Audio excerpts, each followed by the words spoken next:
Good day, ladies and gentlemen. Today we'll be taking a look at the Mortifactors chapter, a chapter of skull-wearing cannibalistic tribesmen with an obsession for prophecies and bones. Believe it or not, but they are actually an Ultramarine successor chapter, and not just one of the later distant cousins. No, the Mortifactors were actually founded during the second founding, which is the first founding after the heresy, during which the legions were split into groups of around 1,000 marines.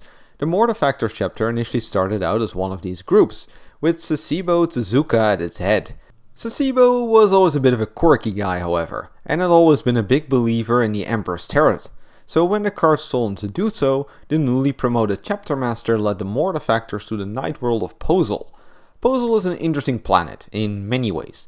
First of all, it's a night world, meaning that it is covered in perpetual darkness. The inhabitants have evolved to deal with this, however, as the people in Posul have mutated eyesight that allows them to see in the dark. Whenever light is absent, their eyes start to glow bright crimson, and they can see no matter how dark their surroundings are. The Posul-ians live in small cannibalistic tribes that stalk the barren rocky plains in constant search for food, often finding it in the form of another tribe. Upon encountering one, they might outright raid them if they possess the required numbers, and otherwise they will wait until a forager strays too far from the pack and then take him by surprise. For how brutal this may sound, the Emperor's Tarot showed the Mortifactors chapter master that this would be the ideal recruitment site for his chapter of Astartes. And in fact, it turned out to be so. Space Marines created from Posul proved to excel at stealth and covert operations. No matter how dark or labyrinthine a warzone was, these new Mortifactors were unrivaled in their ability to hunt down the enemies. Over the years, the chapter slowly started to change away from the Heresy Ultramarines as more and more of Posul's native culture started to bleed into the chapter. After all, Space Marines have a tendency to die young, and thus the chapter soon was mostly composed out of Posul-ians. Again, I'm not sure what they're called. Anyways, one of these changes was the replacement of the Emperor's Tarot by another method of prophesizing. A new ritual was installed, during which members of the chapter cut themselves and let their blood flow into a cup. It was then mixed with Posulian herbs and boiled into a magical potion of blood with very potent hallucinogenic effects. Upon drinking it, the Marines would fall into a trance and observe cryptic visions of the future. For how insane it sounds, once more there definitely was some method behind the madness, as these prophecies are almost always correct. The challenge instead is deciphering their meaning correctly. Light may signal glory, or it may show someone is about to be reunited with the Emperor, as the Mortifactors believe one joins Big E after death. So the same prophecy could forebode victory as well as death, with only the old and experienced chaplains of the chapter being able to decode which is which. The role of chaplains also became more and more important as more and more superstitious and religious tribesmen of Posul joined up. The people in Posul furthermore attached a lot of value to the remains of the deceased. They would make effigies, collect skulls, and even consecrate the remains of their enemy before they consumed them. And so it was that the Mortifactors started to decorate their armor with the bones of their foes. Similarly, the Mortifactors started to turn their fortress monastery, the Basilica Mortis, into a true necropolis. Every time one of their own would fall, his brothers would collect his bones and bring them back to the basilica.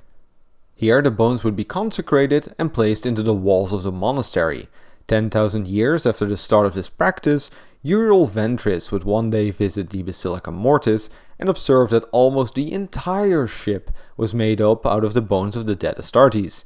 Naturally, the Mortifactors also have a vast trophy chamber where the cabinets are filled to the brim with the skulls of dead Xenos and heretic leaders. The initiation ritual too became a byproduct of Posulian culture. See, after a young and promising tribesman is taken in as a neophyte, he becomes one of the faceless. These faceless are seen as pure chaff. They are not worthy of possessing a name, and if the chapter needs a meat shield, then they won't hesitate to use the faceless as such. These neophytes are furthermore not allowed to wear a helmet and are separated from the so-called blooded Bell brothers. Only once a neophyte makes a kill worthy of a true Astartes is he allowed to be properly initiated into the chapter. The skull of his kill will be flensed and modified into a Space Marine helmet to be worn until the death of its new owner or until another kill is made worthy of promotion. In many ways, the faceless are defined by this kill, as they will forever after wear the face of the enemy they chose for this ritual.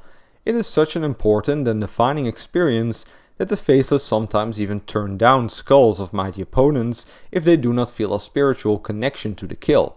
Only a victory of proper meaning, both to them as well as to the chapter, is worthy of turning a faceless into a Mortifactor. So with all of their macabre rituals and cannibalism, the chapter surely must be feared and dreaded throughout the Imperium? Well, not really. In fact, these guys are mostly Codex compliant and extremely loyal. Before his resurrection, the Mortifactors even went on pilgrimages to the corpse of Robert Gilliman to pay their respects.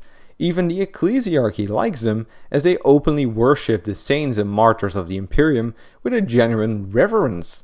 Furthermore, their ability to prophesy the future has allowed them to almost always be at the right place at the right time. So basically, they are like the opposite of the Lamenters. Jokes aside, they for an example saw what would happen at Armageddon, and all 10 companies collectively went to and fought in the Third War for Armageddon.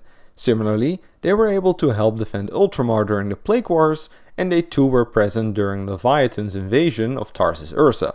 Furthermore, they have a pretty close relationship with the Dead Watch. Not only was Watch Captain Artemis originally a Mortifactor, the Mortifactors frequently joined the Dead Watch for co-op operations. Here the Mortifactors' uncanny ability for finding prey and their intense hatred for Xenos makes them very potent allies. Especially the Kroot are detested by the Mortifactors. See, the Kroot feast on the death of their enemies and evolve new traits from doing so. The Mortifactors view this as a vile, corrupted version of their own traditions and have vowed to wipe every trace of this filth from the galaxy. Then finally, I have some sad news for all of you that now want to start a Mortifactors army, because even though it was really dope, the Tyranids eventually got to Posul, and there currently is very little left of the planet. The Mortifactors are still around, but only as a fleet-based chapter, and with the inflow of new Primaris members, it wouldn't be surprising if the Boner Boys slowly return to their original Ultramarine roots. Or who knows, maybe their current chapter master, Lord Magyar, will keep the tradition alive. After all, he wears an artificer armor set entirely made up out of the bones of dead Xenos, and walks into battle wielding an immense silver power sight. Anyways, I think the Mortifactors are altogether pretty cool, and after listening to the Taker of Head's audio drama, I knew I had to make a video about him. So I hope you like them as well. But for now, that's all I got for you today. So have a nice evening, and don't forget your nightly prayers. To Nagash.